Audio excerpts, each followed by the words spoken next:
Hola mga sis, it's me again, Honey, and welcome back to my channel.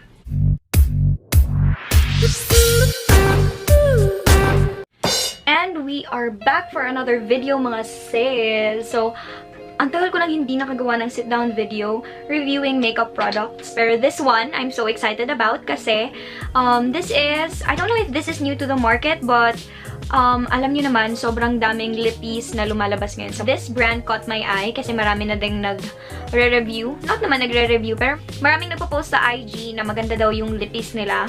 So, I bought a set for myself. So, anyway mga sis, today we are going to review this local makeup brand. So, this local brand is called Bare Beauty. Ayan.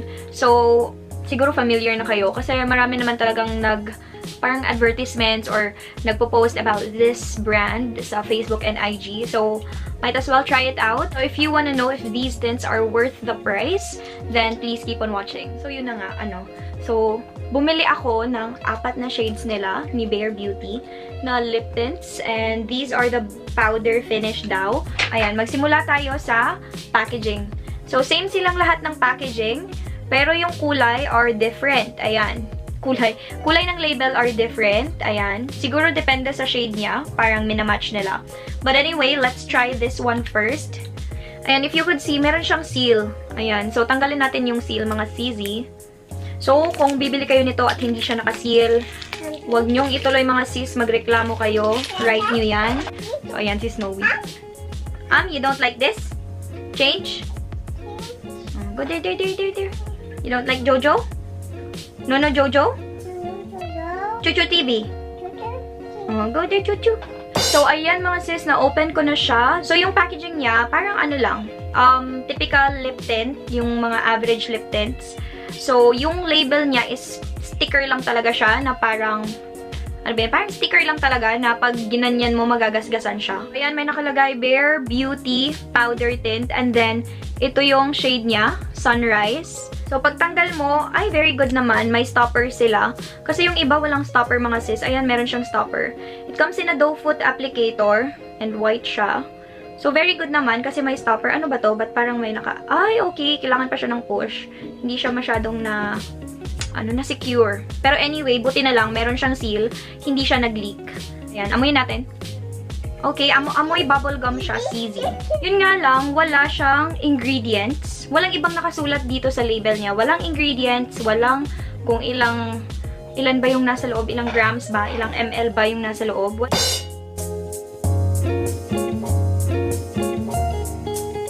In fairness, napaka-pigmented niya sa hand ko mga sis. Tignan natin sa lips kung ganun din ba yung performance niya. Ganda ng shade range nila. Tatanggalin ko muna yung lip gloss ko para makita niyo talaga yung shade niya sa lips ko.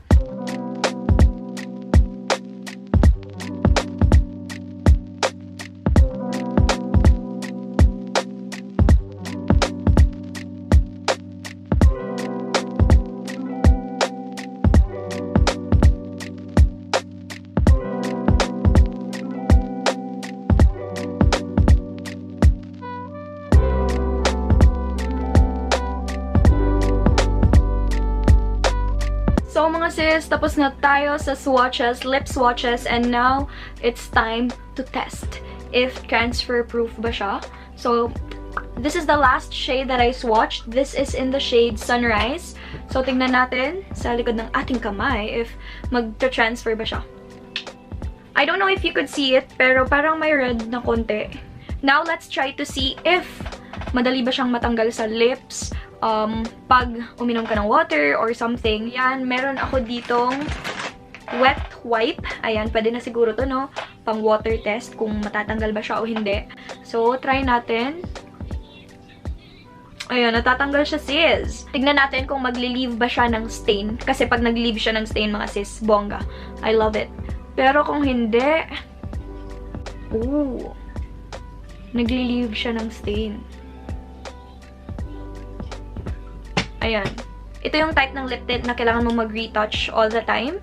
So, not naman all the time. Siguro pag kumain ka, ganun. Pero siguro kung wala ka namang kinakain or hindi mo naman habit na, alam mo yun, yung parang dinidlaan mo yung lips mo, hindi naman siya siguro matatanggal agad kasi meron na siyang stain na binibigay. Pero very, very light lang talaga. Ayan. If you could see, makikita nyo na yung totoong lip color ko. Dry yung lips ko, kaya ayan, meron siyang mga patches dito. And so, I totally understand kung hindi siya ganun kakapit sa lips kasi ano naman siya, powder finish siya. So, parang nagtuturn siya into powder pagkatapos mo siyang nilagay sa lips mo. So, pansin ko lang, itong dalawang shades na to, si Sunburst at saka si Sunset, madali siyang tanggalin sa lips mo. Nung nagsaswatch ako kanina, isang wipe ko lang, tanggal agad siya. Like, wala siyang stain na binibigay. But these two shades, si Sunburn tsaka si Sunrise, ayan, itong mga reddish na tints na to, nagli-leave siya ng stain. Ayan, lalong-lalo na to si Sunrise. So, let's now go to the pros and cons. Yung unang pro nito is magaganda yung shades niya. Meron siyang orangey, meron siyang nude-ish, meron siyang pink-ish, meron din siyang kung gusto mo yung dark lips, meron din. And kung gusto mo yung matingkad na red, meron din dito mga sis.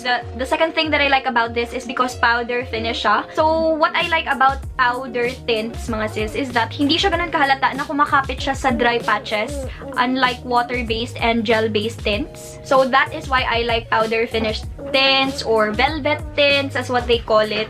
And I don't like cream-based na lipstick. Sometimes I like, it depends on the occasion kasi. Kasi kung everyday use naman yung purpose ng lip tint mo, mas maganda na tong mga ganito. Kasi one swipe lang siya, tapos lagay mo lang sa bag mo. Pwede mo na rin siyang ipang cheeks and eyes. What I don't like about it is that there are shades na parang nagli-leak ng konti. Ayan, lalo na ito si Sunburn. If you could see, ayan, and ayan. Ayan mga sissy, oh, nagli-leak siya. Siguro dahil bago pa siya, marami pa yung laman. Pero, yung iba naman hindi ganito. Yung next na con niya, mga sis, is yung label niya. So, as what I've said earlier, gusto ko sana yung label na may ingredients, meron siyang nakalagay kung ilang ml ba siya nasa loob, and dapat meron din siyang parang expiration or kung ilang months lang yung shelf life niya or ilang years. Dapat may ganun. Sana pala, yung sticker nila is hindi yung parang paper na sticker. Sana yung sticker nila is yung parang waterproof na sticker. Dahil paper lang siya na sticker, pinunasan ko siya, natanggal na agad. Ayan. So yun, parang sayang lang kasi maganda yung ano nila, maganda yung quality ng lip tint nila. Pero, yun nga, yung packaging, siguro if they would change this packaging into something na mas secure yung product, yung hindi nagli-leak yung product, and mas maganda yung label, bonggang-bongga siya mga sis. Pupunta naman tayo sa shade na nagustuhan ko. Actually, gusto ko silang lahat mga sis. Pero, the best shades are Sunburn. Ayan, ito siya, yung nasa lips ko ngayon. Ayan siya, si Sunburn. And si Sunburst. Maganda din siya. If you want like parang orangey na tone, Sunset is the best for you. And if you're the kind of person na palaban yung personality, ayan, Sunrise is the best for you. For its price, maganda na siya. I love the quality naman talaga. So, yun lang yung problema talaga, yung packaging.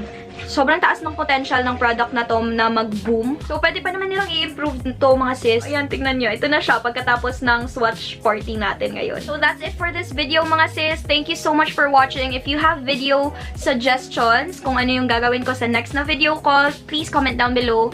Don't forget to hit that thumbs up button if nagustuhan nyo yung video na to. And don't forget to hit that subscribe button para ma-notify kayo sa mga next na videos ko. Thank you so much for watching. Bye-bye! I do this for my mother, who's finally clean, no longer a fan. I do this for you. I do this for my sister, my wife and my kids, cause they part of the team. I do this for all the naysayers and haters who made me one of the greatest. I know it kills you inside, that's why I do this for you. I do this for my father, who I've only seen from time to time in my dreams. I do this for you. I do this for my mother, who's finally clean, no longer a fan. I do this for you. I do this for my sister, my wife and my kids, cause they part of the team.